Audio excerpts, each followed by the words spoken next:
asking it and it never responds. Okay, so 599 to 615, so that's the beginning of the steps that led to Civil War. The compromise of 1850 is coming. I know, compromise. And also, in your notes, I just wrote down DBQ right here, but there's a thing on how to write a DBQ. Some of you already know what a DBQ is, so a document-based question. That's when we're starting talking about more about documents, even though we read other ones. But there's steps to write a DBQ. All the DBQ is, Bubba, who's taking the DBQ? Couple. A document-based question, and it is a regular 5-paragraph essay. But instead of using solely your examples to prove your point, you also have to use evidence, aka the purpose, from the documents. That's basically what you do. And so, please check that out. I gave you a couple sample things, also how to write a DBQ. We're just setting up what we're going to do. And I try to get, it's online. I sent in things to the print shop for paper copies, and they aren't here. So I'm very sorry. I'll try to get you one before we take one. Maybe I just don't have it. Okay, so that, but it's online, it is there. And, you know,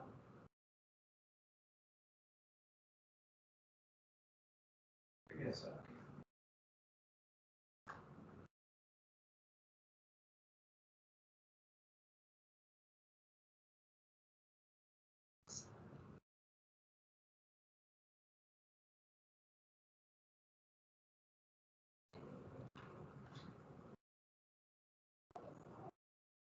You're watching the studying process of me.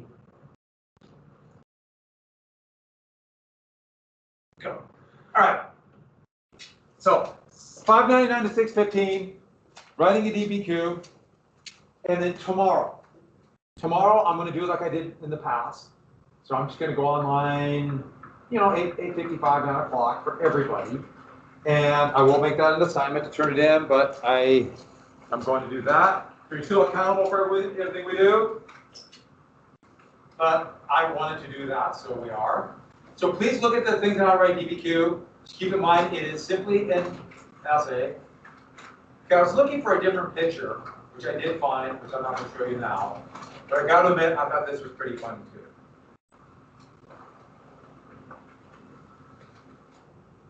too. It's kind of hard to see. But it says, aggressive geese keep walking. You see the geese attacking. Yeah, I just enjoy that one immensely. You don't have to, but I do. As someone who's been attacked by geese, has anyone been attacked by geese? They are mean. I don't really blame them, but they are mean. And by the way, there's another article, feral pigs are coming. Just beware, feral pigs. I think they're related to the geese. I don't know if we have a chance. You combine pandemic with feral pigs. All right, so let's go take your notes out then. And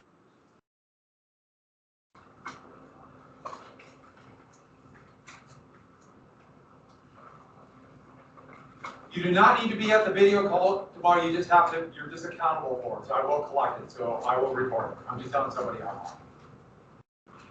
Recording here? How's it recording?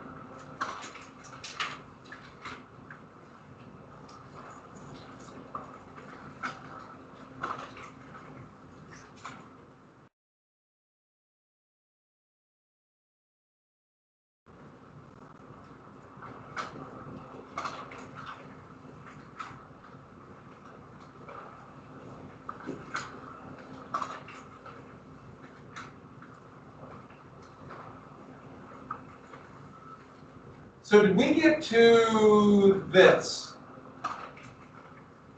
We got a past ideal lifestyle. Yes. We got slavery in practice, that wonderful. And I really emphasize that positive good theory about slavery. That positive good slavery. And remember, slaves in the North, I'm sorry, slaves in the South, who cares for them? According to the positive good theory of slavery. the masters and mistresses. They don't want to say owners, they want to imply like it's a big family. We care for them from the moment they're born, cradle to grave. And what did Southerners begin to refer to every wage earner in the North? Yeah, wage slaves. Wage slaves. And some of them were scared they were becoming that because they feared capitalism, but this is becoming more extreme. Now, another big thing they said for why we have to spread, Southerners are saying, we have to spread the system of slavery to the territories, is because if we don't, if we spread that system in the North, and the way Northern upper class treats their laborers, what's going to happen?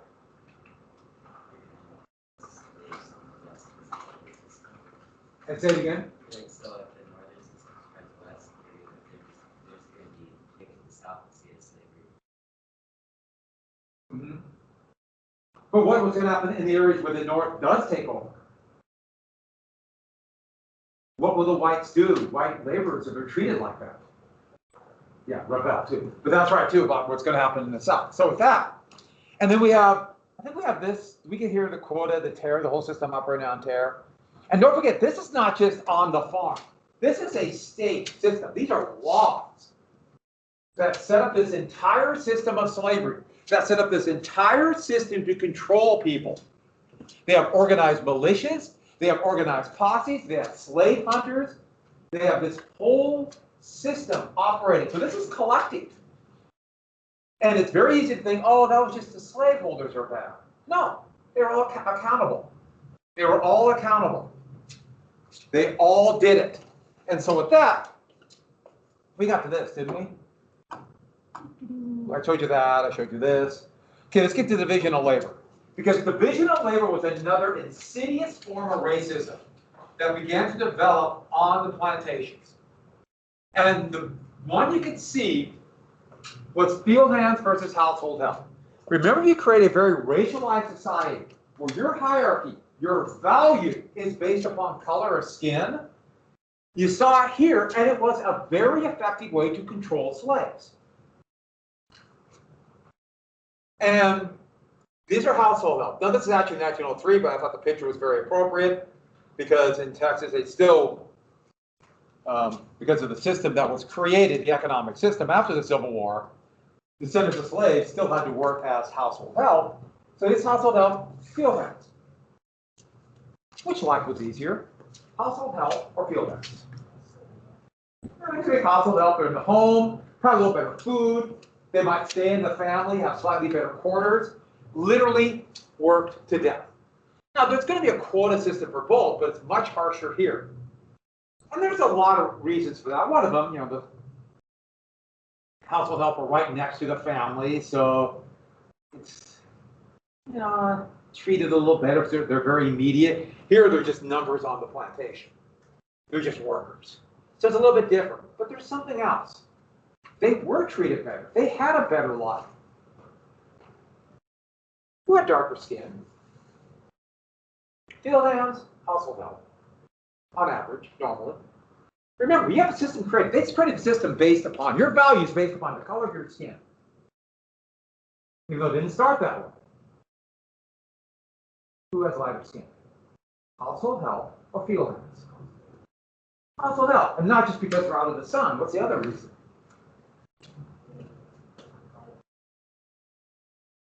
Yeah. They're probably descendants of the master. Remember the fornication laws? Hey, they're the most immediate ones who are going to be raped. And that was the society they created. So they're related to the master. But they also do have a slightly better treatment. And think about the way racism started after Bacon's Rebellion. People of European descent and indentured servants eventually had more rights, were eventually free, while people who were slaves of African descent were not free. So it must be better based on color of skin. It must be better based on color of skin. It went from we're treated better because we're household help, we're treated better because we have lighter colored skin. And this is going to be an insidious form of racism that will develop on the plantation. Everyone got that? Based upon color of skin within the slaves. And this will carry on long after slavery is done.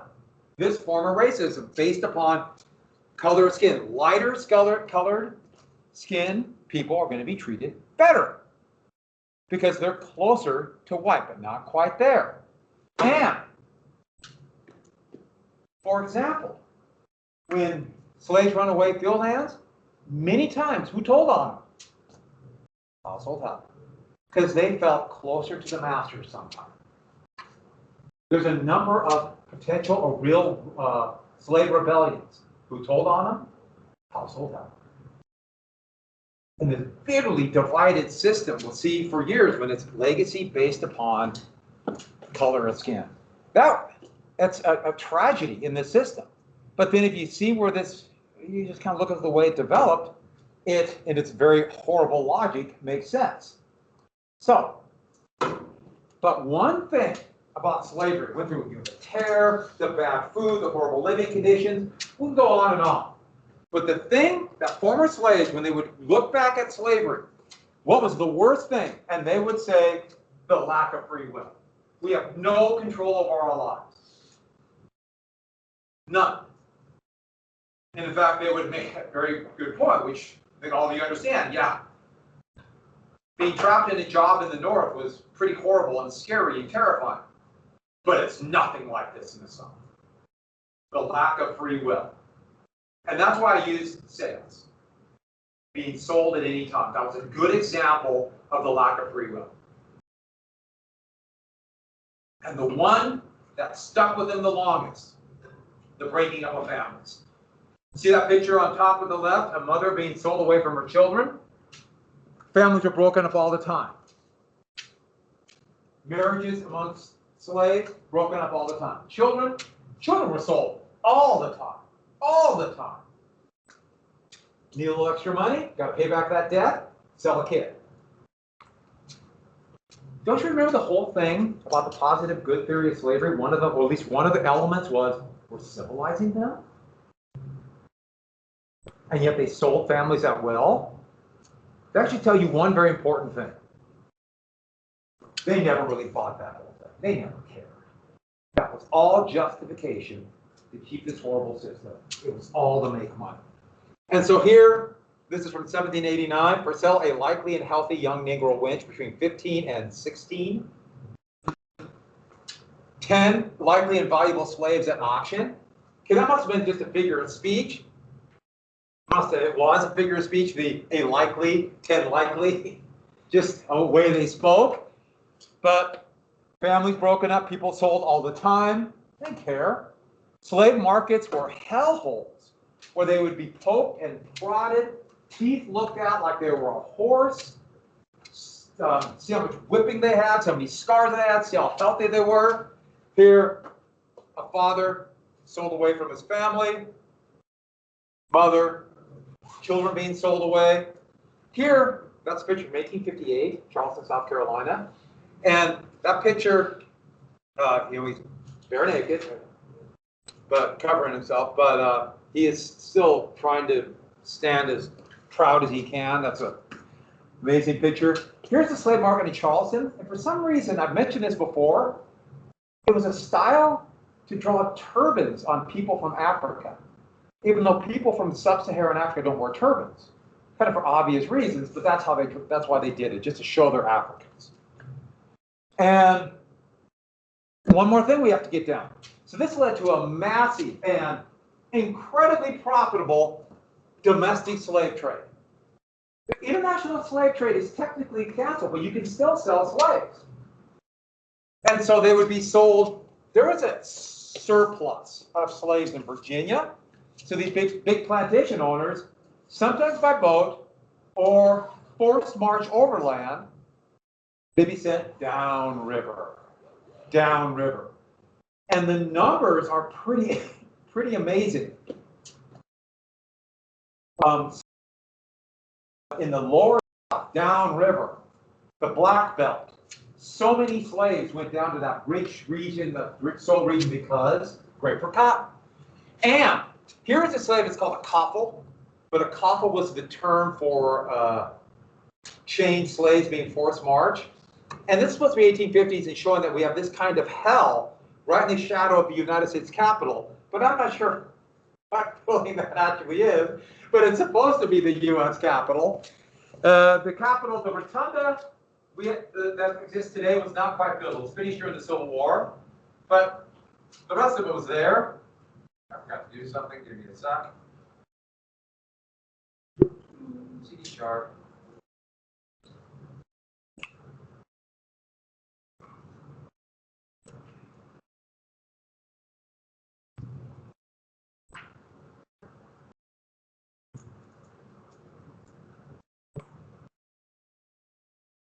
So, give me a second. It's gone.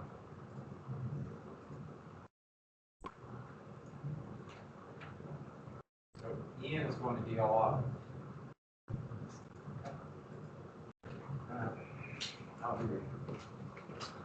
Hopefully not too long. I mean, I understand. I really do. So, Hey, Mr. Partridge. What Mr. Partridge. was it? Did someone talk? Or just laugh? Huh? You have a question or just talking? I was marked unverified, but I'm here. You're here, but you're just not in the building. I'm just not in the building. How can we punch you? Okay, got it. So the people who did this got super rich. The middlemen who actually did this, one of the most famous was a man by the name of Nathan Bedford Forrest, who would become one of the greatest cavalry leaders in the history of the United States, even though he fought for the Confederacy. A horrible man who was brilliant at combat, and then become the first Grand Wizard of a little group called the Ku Klux Klan after the war. But they got super rich. So I'm jumping right to this. But then one of the elements of this, and one of the elements of control, how they would control slaves, would be this, with this constant threat of terror, would be, and they actually gave a term for it, they would beat them into submission. Now, the way they control slaves, now, you ever heard the term cuff? Like you cuff somebody, you give them the back of your hand. What they said, a slave who had been beaten into submission, meaning they accepted their lot, they were acting the way they were supposed to. They had two terms. One term has gone away called a cuffy. One, still occasionally brought up, an intensely racist term called a sambo. And this was a slave who acted like a slave was supposed to. And how are slaves supposed to act? Awesome. Yeah, say it again. Awesome. Yeah, docile, accepting of it. Yes, sir. No, sir. Yes, master. No, master. You know, that kind of thing. How else are they supposed to act? Very subservient. And what? Meet their quota. Yeah, doing their job. They just do their job. They don't do it. They don't complain. They thank the master for being beaten. Yeah, literally. That's what they're supposed to be. They act dumb because they're supposed to be dumb. They're supposed to be stupid. So they act dumb. They act the role they want. That's a copy. And here's a picture of household help. And I use this very carefully because there's kind of a interesting thing for masters. Because who is this woman caring for? You see? They have to trust them. And this was a way of passive resistance. Just agree to it. Just accept it. Just agree. It's passive resistance. Yes, sir. No, sir. Act stupid. Act subservient. Act dumb. Allow people to make fun of you. That was a big thing, to be mocked. In fact, there'd be a whole type of entertainment called minstrel shows at this time, where literally it was to mock blacks and make fun of them. And it was whites in blackface. And they would make fun of blacks. They'd make fun of black people. White people would make fun of black people, playing the role of this. That's why when white people put on black makeup and go into blackface, it is so offensive. Because it's a direct legacy of slavery. It's direct. I mean, that is like a direct legacy. These minstrel shows, they would just, act stupid, fall, do all kinds of dumb things. And that's what a sambo was. And here's a cartoon of a Sambo after the Civil War. This term was still used because, especially after when Reconstruction ended, descendants of slaves had to act very subservient or they might get arrested, especially young men were arrested all the time, just rounded up. So here is, and this is horrifically racist, this caricature that isn't working. Here we go. So I couldn't make it too big because it started getting pixelated. But this man is saying, say Sambo, don't you think this piece of watermelon is rather large? And then he says, and look at the face. Look how they draw. Look at the features. Look at the lips, the ears. That should also remind you of some of the pictures I showed you of that difference in races from the cognitive dissonance section. It's almost just like it, isn't it? But even more just horrific. And it says, golly boss, that ain't half big enough. You know, mocking them. And this was a very common way. Just a way to just dig in, make fun. Remember I told you about racism, social norms. Whites don't have this nickname, blacks do. And if you don't agree to it, they had another name for it. And you know what that is. And that comes from slavery. And when I was a little kid, I know what you're thinking, that was a long time ago. Okay, it really wasn't that long ago. But I remember being a little kid, and we go to the big city of Billings. I know, I'm bragging. I've been to Billings. Who's been to Billings? It's a big city. It's just huge. All the excitement, the nightlife of Billings. But, so we go there, and, you know, me and my older brother, you know, both little boys, so I had to find someplace we would eat. That was not too expensive. And there was a restaurant, just a little, like a, I couldn't even think of anything like a Denny's or an IHOP or something, and it was called Sambo's. That was the name of the restaurant. And they had little images of this in the restaurant. And that was still around as late as the early 1980s, which is not that long ago, if you really think about it. Partially because I was alive. But if I was alive, it's not that long ago. But it really isn't. Just Sambo's. There was one in Helena. There was one in Missoula. There was one in Great Falls, Butte, a couple in Billings. Yeah. And it was inexpensive in someplace, you know, my parents could afford. And so with that, but this was a form of passive resistance. And so we got to jump into this method of control. That's what racial slurs are. Racial slurs are a societal method to control people. If you find someone on race, it could also be by sex or religion or national origin. And this shows a caricature of Irish, that when they first started designating races in the 1880s and 1890s, they said Irish were a separate race, inferior to Northern and Western Europeans. They said the same thing about Italians too, and Slavs, which the whole difference between races is basically made up anyway, just constructed by humans anyways, but then it's a way to control them. Look at this caricature of an Irishman. A drunken Irishman, out of control, but also a revolutionary because of the 1848 attempted revolt against Britain. Dangerous, evil Irishman. What a great way to mock and attack Irishmen. You're Irish, so you're that. You're Italian, you're because of this. This, same thing with the Sambo and the Cuffy, and this is how stereotypes work. Stereotypes you pigeonhole somebody in, and that controls them. It demeans them, and it does something else. If somebody, whoever drew this, how do they feel about themselves? The person who drew that, how do they feel about themselves? By the way, that caricature of Irishmen would be in so many different cartoons from different artists. How do they feel about themselves? Yeah, I feel pretty good because I did it. I might not have much, but I'm better than you. It works. Sexism is the same thing. You know, you might have a man who doesn't have much, but they're better than their wife or women. That's how it works. It kind of perpetuates itself. And that's where we get to, and I'm just going to show it. It's inappropriate to say it, but from slavery, a slave that doesn't act the way they're supposed to, somebody who's uncontrollable, and then we term used to mock them. And that is an ad to mock them. So that is a term that comes from a slave that doesn't act like they're supposed to. They're too dumb, and they have to be controlled. It is a massive insult from slavery.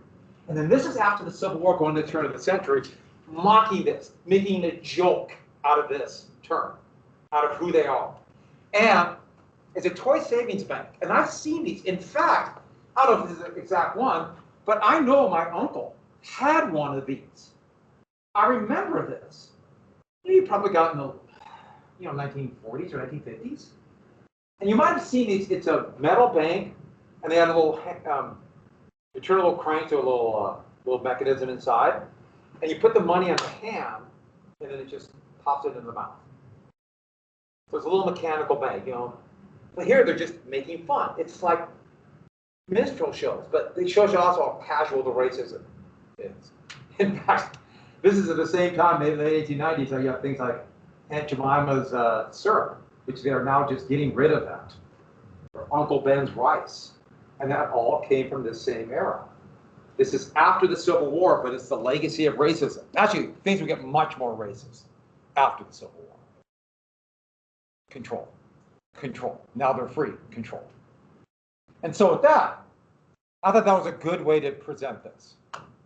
So, how do they resist?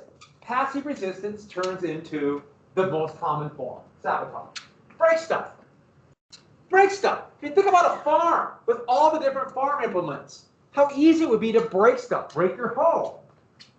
Don't put the horseshoes on right. Don't put the saddle on right. Oh, I didn't know we're supposed to dump all the seeds into the water. No one told me that. Who could have known? And they're supposed to be dumb, so they just would play dumb. Nobody told me you weren't supposed to urinate in the soup. I had no idea. Silly me. Which, by the way, do you blame them? That was always the thing. Really, that was always the thing about slaveholders. Do I have a stomach ache, or did they put something in the stew? Yeah. But act dumb, break stuff. And think how many things there would be to break on a plantation. But add this, I didn't write this down. Because of sabotage. Oh, these are cotton plants. This is West Point, Mississippi. That's some of the greatest cotton land in the world, right? The Yazoo Delta. If you're a fan of music, if you like blues music, you ever heard of Delta blues? That's the Delta. It's Evanston. And get it yet, really neat area, great place called Vicksburg. Really good food. But that's why there's no factories. That's why slaves are rarely used in factories. Does that make sense? Think about machines, how easy it would be to sabotage machines. Slaves do not work well in factories. Free workers work better. You want to convince them they're working for another reason, because slaves resist and break stuff. So they never work well in factories.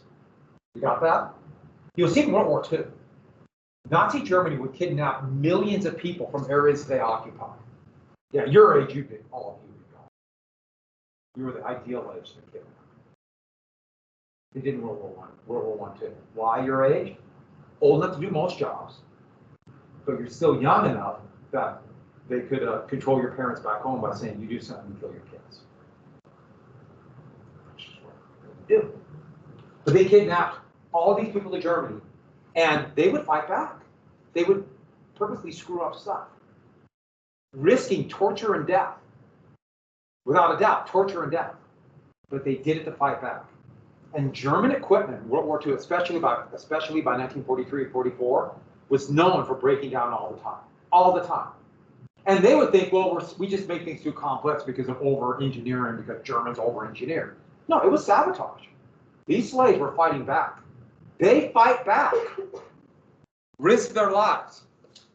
They wouldn't put ball bearings in the wheels or the treads of tanks. You know what ball bearings are?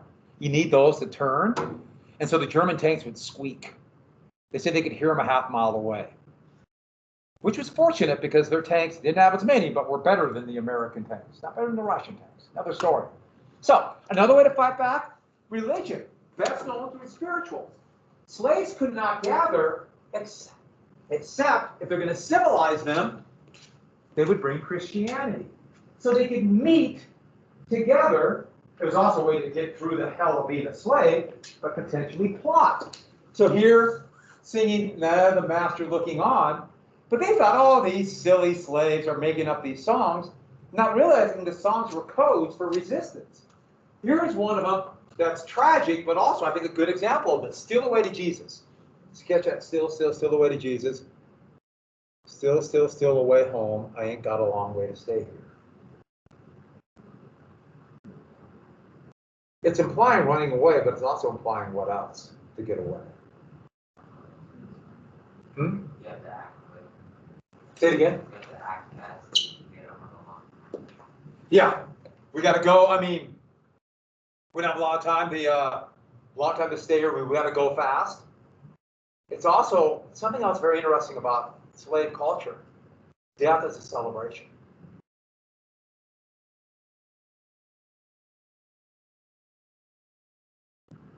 You're out of this hell. So it was a way that we want to fight back. Yeah, they'd celebrate. That legacy is there. You ever see? I was in New Orleans, and there was a funeral, and it was the most festive thing I've ever seen in my life. And I thought, what a great celebration of life. But it was also a legacy of slavery. Which, you know, I understand. Either sorrow or celebrate their life. It's a tough one. And church, so another one, and don't worry about that. First I'll put down run away. Run away. Ran away. Run away. And run past the slave patrols, run past all of them, get away. And look at the amount they would give for slaves. That was a reward. That is, in today's dollars, and it's hard, you can't really transcribe today's dollars to them. But we're talking about $40,000 reward. That shows you how valuable these human beings have become to the slave owners. And so this is a little bit earlier. This is about, this one's still 1860, but $100 reward. Boy, that's pretty different. $150 reward for Tom. For Tom. And there would be slave patrols. The militia I told you about would be organized. In the South, all white men had to join a posse. Have you ever heard of posse before? You gotta watch bad westerns. But a posse is a group of citizens who are made to be temporary deputies to run down a criminal. Well, the most common posses, in fact, the entire South was a police state, and there were posses to run down runaway slaves. To run them down. They were always there. So running away. Sometimes slaves would just run away for a night. Just deprive the owner of their labor for a day. They know they might get beaten, but they fought back. Especially, if you live down, look at Louisiana down there on that map over there. The nearest free state's Illinois. That's a heck of a long ways away. And Illinois was not friendly to runaway slaves. They had to get to either Canada or up to New England where they might have a chance, or the burnt over district of New York might have a chance to not be sent back. And right down the Underground Railroad, I just put it there. You've heard of the Underground Railroad. And this was an informal, like safe houses, people who would help guide them north. And I was always disappointed when I was a little kid, and I've heard about the Underground Railroad in elementary school. It's just informal safe houses or places they could smuggle them on board ships. And I was really disappointed when I found out there wasn't an actual Underground Railroad. I really thought there would be like tunnels and big trains going through, and I thought, God, that's amazing, they could do that. That's so cool.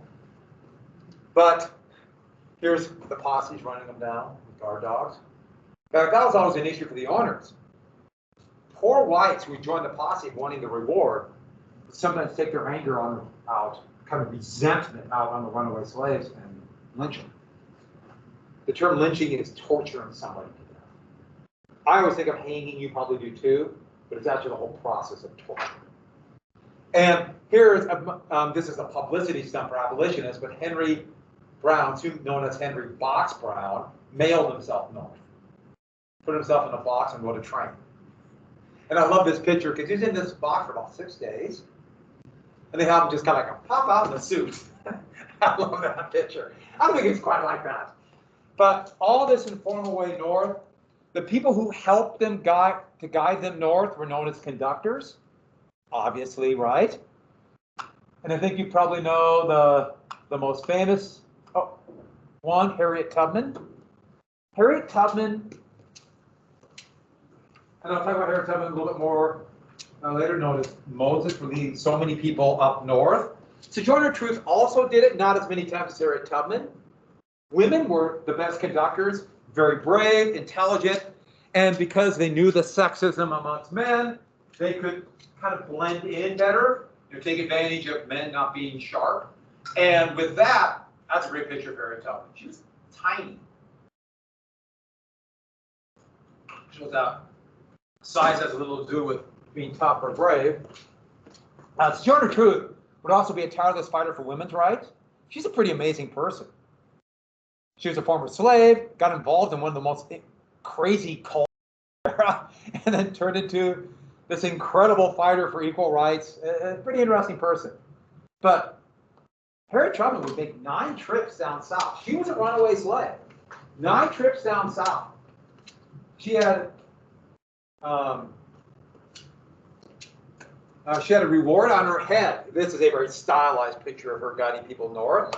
She became a spy for the Union Army, actually led a raid against Confederate forces in South Carolina.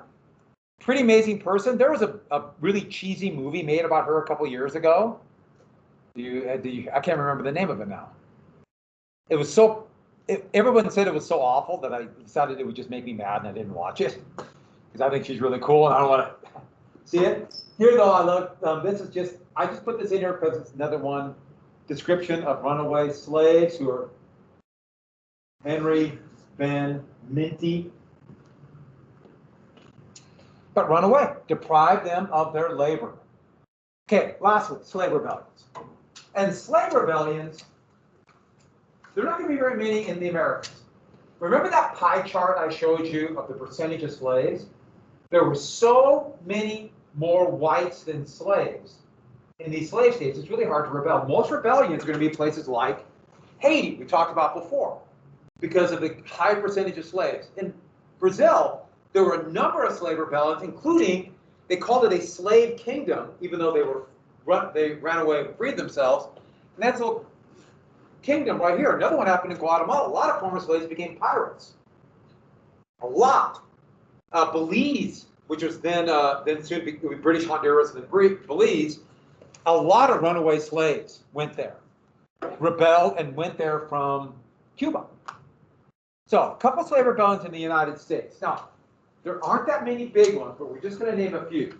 One of the biggest, but not as many people talk about it because Louisiana just came in the Union, so it's kind of considered like outside, was New Orleans, where slaves started, insurgents started in a plantation upriver from New Orleans and then marched plantation to plantation. Here they are trying to free slaves. And this picture shows the tragedy of this slave rebellion. You notice they're carrying a flag of the United States. They sincerely believed, because they heard little bits, tidbits about the United States, and this whole equality and life, liberty, and the pursuit of happiness, and they just assumed that people in the U.S. must not realize that they're being treated this way. They just didn't know, because most of them have been slaves in plantations owned by Spanish subjects. And so they were shocked when the U.S. militia would put them down. And who told on them? The reason the militia was there so fast and they put down the rebellion, who told on the...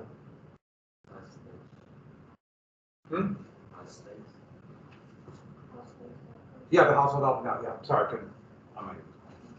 And then, when over 200 would be executed, and there's a memorial outside of New Orleans. If you ever get a chance to go to New Orleans, go to this memorial. It's kind of hard to get to. Basically, I got lost. Let me show you the memorial. And it is, they beheaded them and put their heads on pikes. So this is the memorial.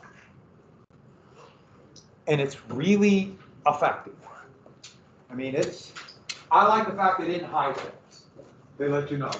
So a little left to finish. I will do this online tomorrow. We'll do a practice thesis statement. Please look at the stuff for the DBQ. Got all these sounds that I can't hear. Don't break your nose.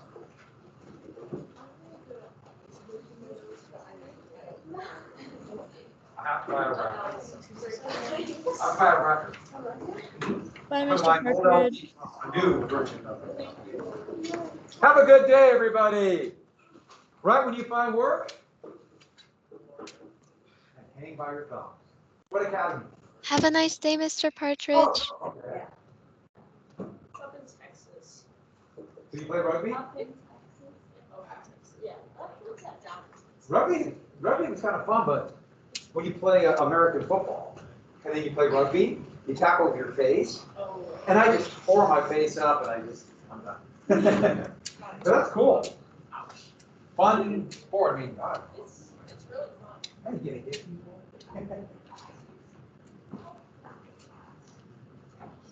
You do. You can't hit us that way. The only thing I don't know is what's going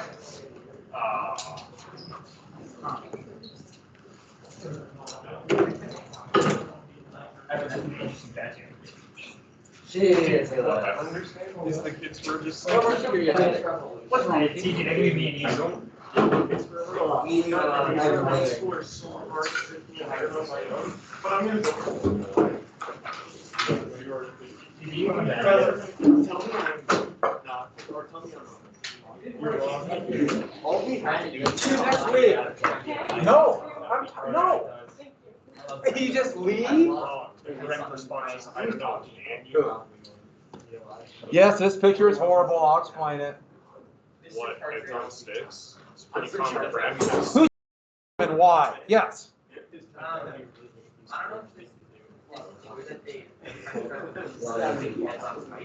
What's Yeah, the French Revolution did a little bit, but that's a very common thing to put heads on pikes. Oh, yeah. Heads fit perfectly on pikes. Wait till, if we can ever have a regular assembly, I'll show you guys. Jacob, what's the tripod?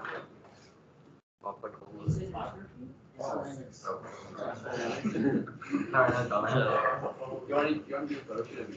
After school. I'm white.